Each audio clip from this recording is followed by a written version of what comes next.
मुंबईजवळ ठाण्यात घडलेली ठाण्यातल्या शांतीनगर नावाच्या भागात एक बेवारस गोणी सापडली. गोणी पाहताच लोकांनी पोलिसांना बोलावले. पोलीस तात्काळ घटनास्थळी पोहोचले, पण हे प्रकरण गंभीर वाटत असल्याने सगळे थोडे घाबरले.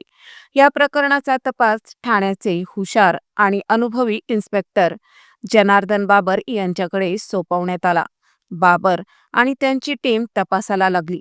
काही तासांतच त्यांना आणखी काही गोण्या सापडल्या. पोलिसांनी पाहिले तर त्या गोणीत एक मानवी शरीराचे तुकडे होते. हा खून का झाला आणि कोणी केला हे मोठं कोडं होतं. परिसरात भीतीचं वातावरण पसरलं होतं आणि लोक खूप घाबरले होते. पोलिसांनी सगळे मृतदेहाचे तुकडे एकत्र केले आणि जवळपासच्या पोलीस ठाण्यामध्ये कुणी हरवल्याच्या तक्रारी आल्या आहेत का ते तपासायला सुरुवात केली.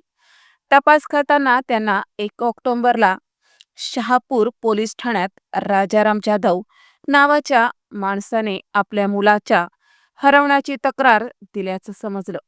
पोलिसांनी राजारामला बोलावलं. त्यांनी मृतदेहाचा उजवा हात पाहून ओळखलं की हा त्याच्या 23 वर्षांचा मुलगा शिवाजी जाधवचा आहे. राजाराम म्हणाला, शिवाजीचं कुणाशी भांडण नव्हतं. पण पोलिसांनी पुढचा तपास सुरू केला. त्यांनी शिवाजीच्या मित्रांशी बोलायला सुरुवात केली. आता तपास विजय नावाच्या माणसावर वळत होता. पुढे काय घडलं असेल याचा शोध पोलिसांनी घेतला. चौकशी दरम्यान पोलिसांना विजय पवारकडून काहीही ठोस माहिती मिळाली नाही.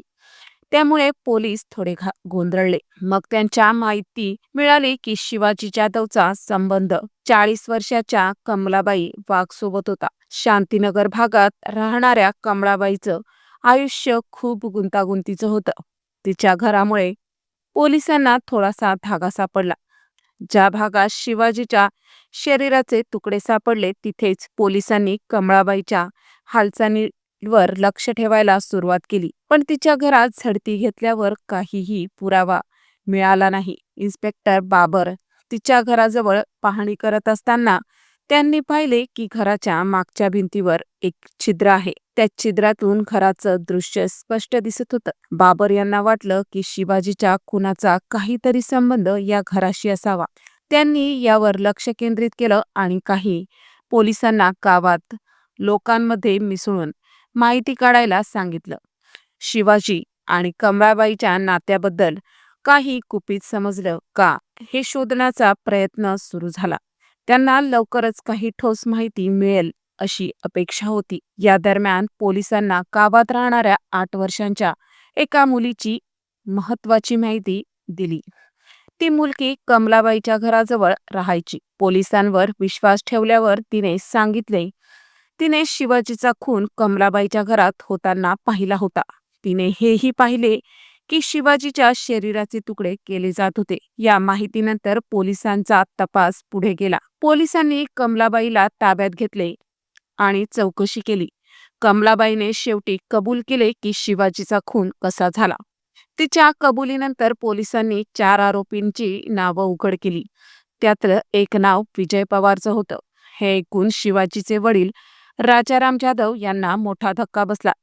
शिवाजीच्या खुनाचा प्रमुख सूत्रधार विजय पवार होता असं तपासात समोर आलं. विजय आणि कमलाबाई दोघंही शिवाजीशी बोलत होते. विजयला संशय होता की शिवाजी आणि त्यांच्या पत्नीचे अवैध संबंध आहेत आणि याच रागातून त्यांचे एवढे मोठे पाऊल उचलले. या काटामध्ये कमलाबाईचा सुद्धा सहभाग होता.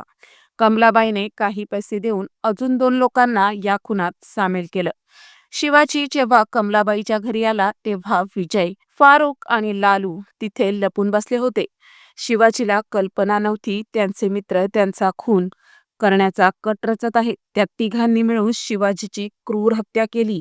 हे सगळं एका 8 वर्षांच्या मुलीने भिंतीतल्या छिद्रातून पाहिलं. या मुलीच्या साक्षीने आणि पोलिसांच्या मेहनतीने अखेर हा गुन्हा उघडकीस आला. विजय जो एकेकाळी शिवाजीचा जवळचा मित्र होता तोच मुख्य गुन्हेगार ठरला आणि त्याला बाकी आरोपींना अटक झाली.